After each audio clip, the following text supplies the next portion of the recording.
Well, the Mobility as a Service Forum, as with all the groups in ITS UK, aims to bring together all of the players that are required to move this area of work forward in a non-commercial way. So there are a lot of players involved in this, and for Mobility as a Service to work, we need to have government, local or national, in terms of regulation.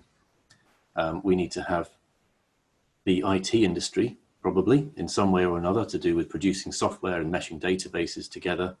We need to have public transport operators and a number of other people who can act as aggregators and bring those together to make it happen. The forums that we run also aim to allow networking, and we hope to perfect the virtual coffee break, if you like, to maintain the ability that we had when we were operating face-to-face, even through virtual forums, for members to break out and discuss things offline, to establish contact with people they perhaps didn't know before. And so it's a networking opportunity and a development opportunity for this business area. In terms of helping the travelling public, Mobility as a Service it appeals to quite a few different groups in different ways. At its most basic, the as a service part of the acronym means, of course, that you don't own the asset. In this case, you don't own the vehicles. So it's a form of renting, if you like. And so that, of course, is a great thing for sections of the population who either don't have the means to own vehicles, whether they be bicycles, cars, or anything else, or don't wish to own them and don't wish to have a ton of metal sitting on the driveway.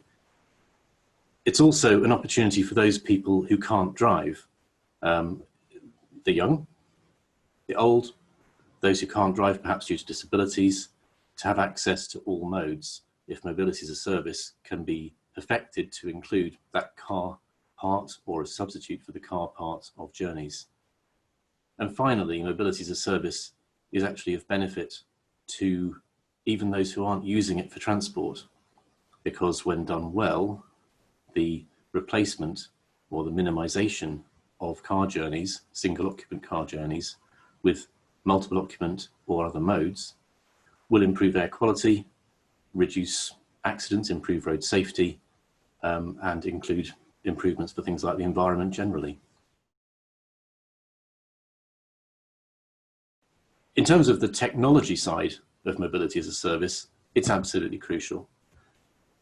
There is, of course, the information technology part. So in its most fundamental, Mobility as a Service should include the elements of a journey planner, an electronic ticket or tickets combined as one, and a payment and clearinghouse, which you don't see, which seamlessly makes sure that you can move between modes without having to enter into multiple agreements. Now, all of those are what you might call back office, and traditionally are things conducted by technology companies who are within our membership. But for the wider membership, there's also a role to play. In order to enable that software to function, it has to be fed with things like electronic timetables. So we have our public transport group and our public transport members digitizing their timetables. There are elements such as automatic vehicle location. If you don't know where the bus is, and therefore whether it's going to arrive on time, will you miss your train in a multimodal journey? And then things like autonomous vehicles or automated vehicles, as the term is gradually moving towards, which enable the car, the private car, part of the mobility ecosystem to be replaced by something which you don't need to own. Of course, a taxi can replace a car, but a taxi comes with a driver and therefore is not a like-for-like financial equivalent. In order to remove 90% of the cost of a taxi, if it's automated, that's possible. So for Mobility as a Service to really meet its full potential of replacing car journeys and enabling people like me to not own a car anymore, the autonomous vehicle part is key. And finally, electric power. Autonomous vehicles, if they are ones which are going to arrive at your door to pick you up with nobody in them, need to go and refuel. And so for practical and safety reasons, as well as environmental ones, the electric propulsion of automated vehicles is essential, and that means that the electric infrastructure that many of our members are responsible for or are developing is also key.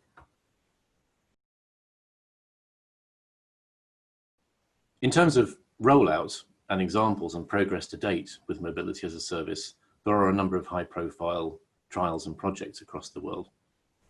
Actually, if we go back a little bit, we have examples from a long time. Any bus or train service is technically mobility as a service. It's mobility with an asset that you don't need to invest in or own.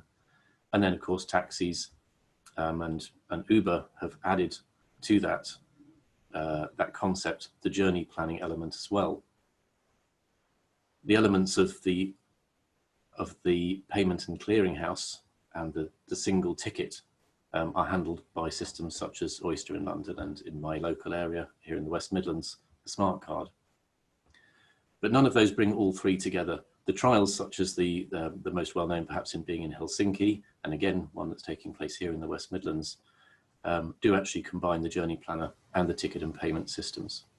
But looking to the future, there are a number of things coming, and they're coming irrespective of mobility as a service, things which will help this to become reality, perhaps very soon. Those include an improved or increasing emphasis on air quality, the clean air zones within the UK, and we are talking about ITS UK, give us an even stronger mandate for any measure such as mobility as a service, which can help modal shift towards greener modes.